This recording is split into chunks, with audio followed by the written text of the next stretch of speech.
But I kind of want to get into the nitty gritty of some of what's going on in the pro-life movement right now, especially what's going on in Alabama specifically. I'm wondering if you could share some of your insights into what went on there and kind of your perspective on IVF.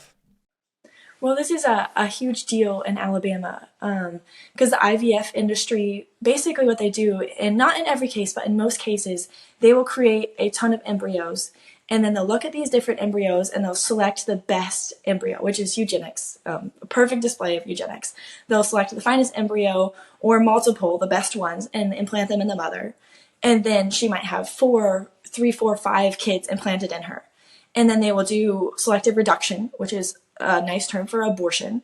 They will reduce the number. So if they had four, they'll reduce it down to twins, maybe one, a boy or a girl, depending on what the mom wants. So this whole industry is about creating humans, not creating embryos, as they want to call it. They are embryos, but they're creating actual humans. We have to look at the fact that these are unique human beings who are distinct from their mother and their father, unique human beings who will grow up to be just like you and just like me, who are worthy of our dignity and respect. They're creating them, discarding them, aborting them, freezing them. There are actually court cases over custody of these children. And so this whole industry is not respecting of life whatsoever. And I do want to pause and say I grieve with parents who can't have kids naturally. Like, that is so sad. But the truth of the matter is that children have a right to their parents, but parents do not have a right to children. We do not have a right to have children. That is not our right. Children, again, have a right to their parents, but parents do not have that same right to children. And the IVF industry has really just made it so that people think that they have a right to these kids just because they can't have kids. And that's not true. We don't create children in a lab to be discarded, frozen, or done with whatever we want, or to be selected because they might have better genes or better qualities or the gender that you want. I was just reading a case on parents who had 3 boys, and so they discarded all their boy embryos trying to get a girl embryo. It's just complete eugenics right in front of us. So Alabama recognizing that these are children from the moment of conception, from the moment of fertilization, is so important. I think not just for hopefully helping take down the IVF industry and in all of the ways it disregards human life, but also for helping people realize in the pro-life movement that these are children worthy of respect from the moment of fertilization. So yeah, with that, I wanted to ask you, because IVF, my understanding, I don't really know the exact numbers on it, but my understanding is that most people who are pro-life are pro-IVF. What steps, I guess, what do you think is in their mind? Like, where are they drawing the line? Because one of my struggles, and I think I agree with you on this, is that you have to draw the line at conception. And scientifically, that's just a fact that life begins at conception. But what do you think is going on in their minds when they think that, somehow, because they're just not, as I heard you speak in Orlando, just because something is not further developed, somehow they don't have a right to life, even though they are pro-life? Where's that coming Yes. from? And I think a lot of people just don't understand all the nitty gritty. They don't understand how many children are being discarded. They don't understand the selective reduction, which is abortion. They don't actually take time. So what they see and what they think is happening is that these poor couples, and believe me, I'm grieving with them, cannot have children. And now we've scientifically advanced so they can have children.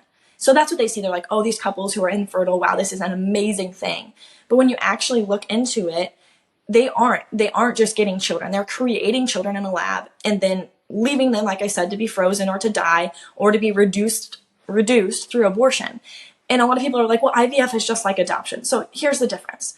Adoption is restoring something that was broken. So a child whose parents passed away, a child whose parents couldn't raise them. You take a child who's already created, who's already born, who has very unfortunate circumstances, and you restore that relationship. You give them a relationship that they otherwise wouldn't have. Whereas IVF is creating children, creating them and creating broken situations, creating children to be discarded, like I said, creating children to be fought over in custody battles, whether remain on ice for who knows how many years. We're creating children to come into difficult situations versus an adoption where you're taking children out of difficult situations and restoring. So I think a lot of people view the IVF industry as the savior of couples who can't have children. But when you really look at it, you see that it's a lot more sinister than that. And I just think they need to be told, they need to be shown the facts. And I think very quickly, a lot of people who are pro-life will see, oh, I'm pro-life. I just didn't realize. A lot of people I talked to, they just didn't realize that these children were being killed. You alluded in your first response to the fact that it's called an embryo, but in reality, it really is, a baby and a child. Do you think that there's a concerted effort from the left to kind of change the language? I mean, there's a lot of examples of this, but specifically in the abortion industry, where they're trying to change the language in order to achieve certain goals. Yes, I think in any culture throughout all of history, you can see examples repeatedly. Like, for instance, American slavery, where African Americans were called property versus humans. And it's easier anytime you have that to dehumanize people. Or with Jews, they were called rats during the Holocaust versus people. Why? Because it's easier to kill a rat. It's easier to work a rat to death than a human being or a child right in front of your eyes. So yes, we do have the first single cell, a zygote. We have the embryo. Then we have the fetus. These are all technical, scientific terms for babies inside the womb. But the same, you could go outside the womb and say, well, we have a newborn, we have an infant, we have a toddler, so they're not really children. Like, the argument doesn't hold water. It doesn't make sense. Those are just their development. They're all humans. It's scientifically proven. It's a scientific fact from the moment of fertilization that we have a new, distinct human being that's already come into existence. So there's this whole idea that, oh, it's a fetus. I had somebody comment that on one of my pages a while ago. Oh, it's a fetus at 6 weeks. I'm like, well, first of all, you're scientifically wrong. It's not a fetus at 6 weeks. It's actually an embryo. And so what? Like, can I discard my newborn because they're a newborn? They're all children. They're all the same child. They're just different developments. They're different stages. And each one needs to be equally protected from the moment of fertilization. So going into kind of what went on in Alabama, a lot of people are saying that due to, I don't know, what's considered maybe more extreme pro-life position, this is going to be detrimental towards the pro-life kind of at large, like nationwide movement. Do you subscribe more to the philosophy of we should take it as far as we can when we can because we're protecting life? Or do you kind of go the other direction, which is we need to be extra strategic about this and kind of make small stepping stones towards a pro-life nation? Okay, so sometimes when people ask me this, I think there's two ways to go about it. I think where we can, we're aggressive, we protect life as best as possible. We do everything that we can to make sure life is protected from fertilization. So if the only step we can take forward is a small step, I still rejoice.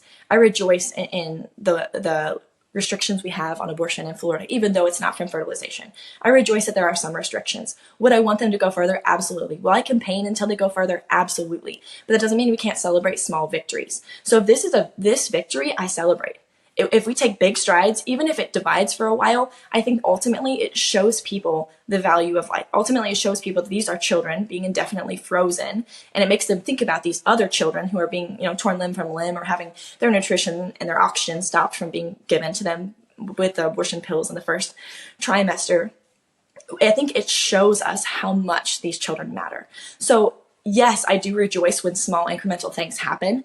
And I'm excited when we pass laws that even at 20 weeks, even at 15 weeks, yes, those are great strides, but I would definitely be for pushing as far as we can because ultimately these children, we're the only ones they can rely on.